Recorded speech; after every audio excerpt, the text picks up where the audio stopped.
sometimes we do things just out of tradition, even if they're wrong. And that's why it's good to examine why we do things.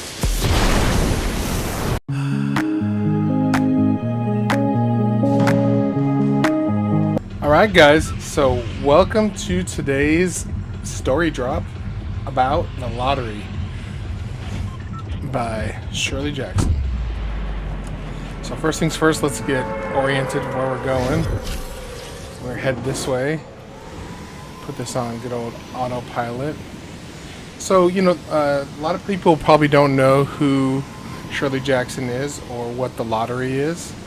The lottery was actually a really cool little short story that was published back in like 1948 in a magazine called The New Yorker by Shirley Jackson. And Shirley Jackson herself is actually a American author who was born like in 1916 in San Francisco. A lot of her stuff was like kind of dark, like almost like horror type stuff in nature. So it usually kind of like looked at the darker side of humans, human nature, societal norms, the things that determine what's normal and not normal. And when this story was released, it actually caused some controversy because people were not comfortable with a lot of the themes that were in here. So I think that's interesting. A couple things you're going to want to know up front is, some of these key terms like a lottery. A lottery is just a system of picking names or numbers by chance. Tradition. Traditions are customs or ways of doing things that are passed down over time. A drawing is just picking a name or a number from a group. And I think the most important here is the ritual.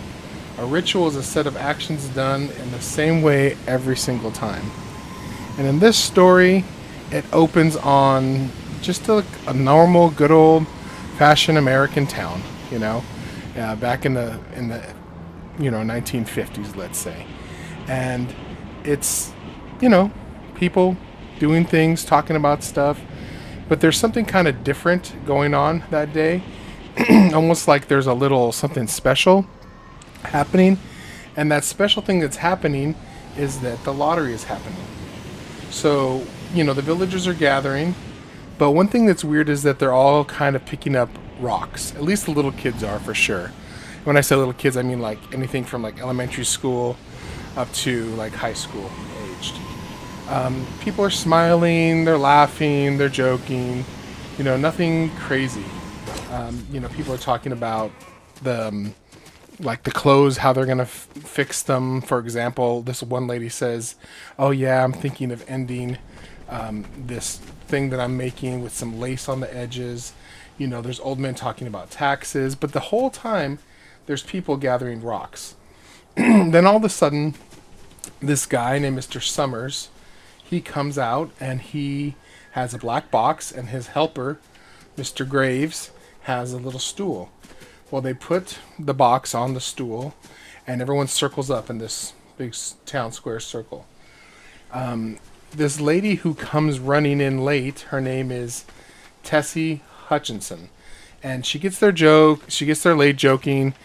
She's talking about how, I'm late because I was doing some dishes. I didn't even notice. I forgot it was the 27th or whatever of June. So on and so forth. People start visiting in the crowd, and they're talking and they're saying things like, "Hey, why are we even doing the lottery anymore? Some counties are not even doing the lottery. Some counties are doing away with it. So we shouldn't do it." And then this old guy, I believe his name is Warner, he says, "This is malarkey. People need to do the lottery. That's how it's always been. That's how it should be. That's how it's going to be." And I think that, people are forgetting the old saying, lottery in June, corn be heavy soon. Meaning we do this lottery to ensure that we have a good harvest, right, every year. And I'm going to collect this little guy, this little wind sprite, if I can. Good job.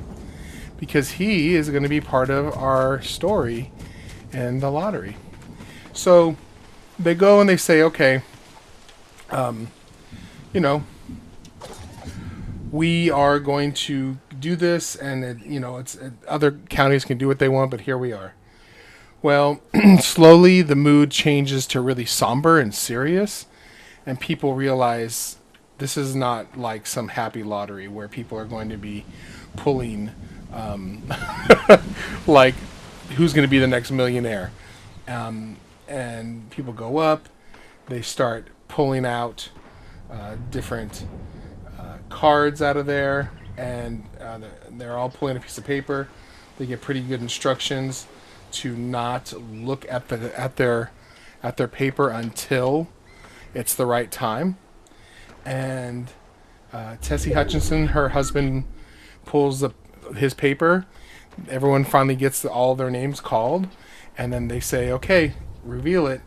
And sure enough, Bill Hutchins, he has the black mark on the card, or a black circle, which means their family has been picked. Instantly, Tessie goes from joking and laughing and everything's funny, haha, it's a joke, to it's not a joke anymore.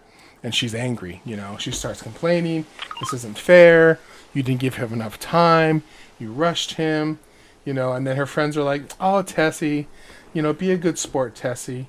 And she's like, "No, this is baloney, So they find her, and it's her name. She's the one that's actually been asked to be sacrificed.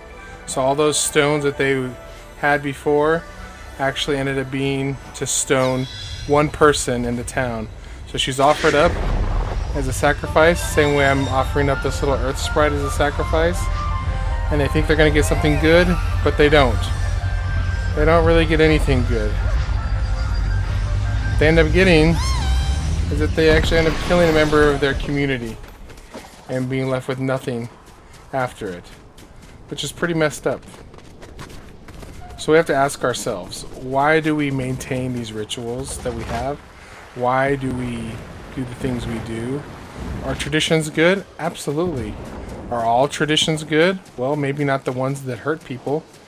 And it's just a way to examine ourselves and why we do what we do. You might be asking yourself, why are people sacrificing this woman to get more corn? Well, there's a pretty straightforward reason, and that is that over time, people have actually, unfortunately, sacrificed humans for different reasons. From the Aztecs to the Incans, Carthaginians, Vikings, Celtics, Minoans, Chinese, Hawaiian, they all have these histories of sacrificing people. Usually it's in an attempt to appease the gods, meaning, like if we do this, we'll have rain. If we sacrifice somebody, we'll have a good harvest, things like that. So, yeah, that's just something to kind of think of. So, when we look at this story, we have to look at a lot of things.